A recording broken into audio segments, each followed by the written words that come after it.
જય શ્રી કૃષ્ણ. સ્વાગત છે તમારું PNV કિચનમાં. આજે અત્યારે આપણે રતલામી સેવનું શાક બનાવવાના છીએ. તીખું ને ચટપટું રતલામી સેવનું શાક બનાવવાના છીએ. તો શરૂ કરીએ ફ્રેન્ડ્સ. આપણે રતલામી સેવનું શાક બનાવવાના છીએ, તીખું ને ચટાકેદાર. સૌપ્રથમ ગેસ ઓન કરીએ. એમાં 2 મોટા ચમચા જેટલું ઓઇલ લેવાનું છે.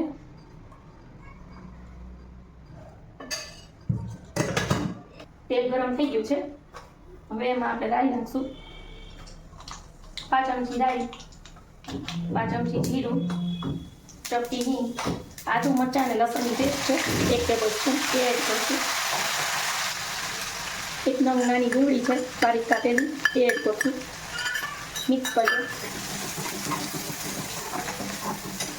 ડુંગળીને બરાબર સાતળવાની છે. ડુંગળી બરાબર સતળાઈ ગઈ છે. હવે આપણે આમાં 2 નંગ મોટા ટામેટા લીધા છે, એને ખમણીથી ખમણેલા છે અમે.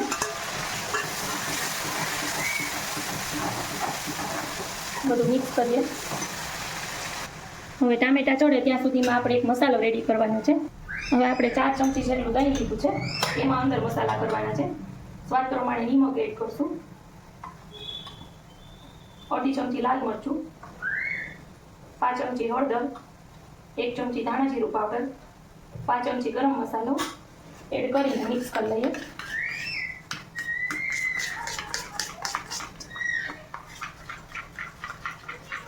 આ દહીં સાથે આપણે બધા મસાલા મિક્સ કરીને શાકમાં એડ કરશું એટલે આનો શાકનો સ્વાદ બહુ સરસ લાગશે.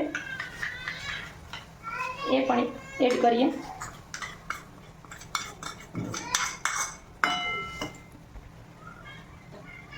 બધા મસાલાવાળું દહીં છે એડ કરી દઈએ. મિક્સ કરીએ.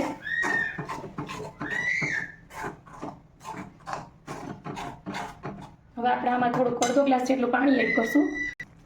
આપણે 1/2 ગ્લાસ જેટલું આમાં પાણી એડ કરશું.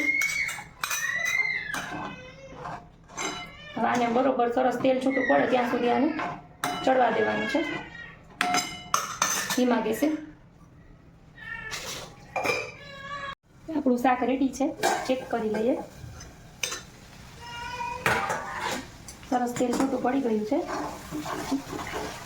હવે આપણે આમાં રતલામી સેવ એડ કરશું.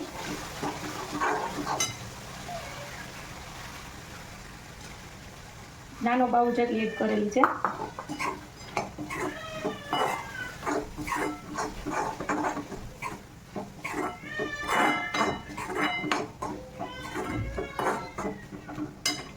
બે ચમચી જેટલું આપણે પાણી એડ કરશું, જેથી કરીને આપણી સેવ છે એ સરસ એબ્ઝોર્બ થઈ જાય.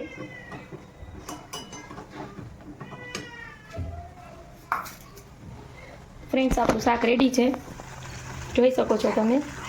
જોતાં જ મોઢામાં પાણી આવી જાય. હવે આપણે આમ ધાણા ભાજી થોડીક એડ કરશું. મિક્સ કરીએ.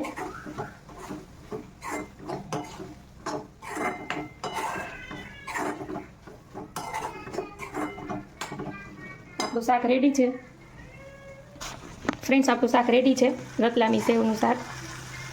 હવે આપણે આને પરોઠા, રોટલી, ભાખરી, પરોઠા, રોટલા સાથે સર્વ કરી શકીએ છીએ. આપણે સર્વ કરશું પરોઠા સાથે. ફ્રેન્ડ્સ, આપણું શાક રેડી છે. પરોઠા અને ડુંગળીને પાપડને સાથે સર્વ કરેલું છે.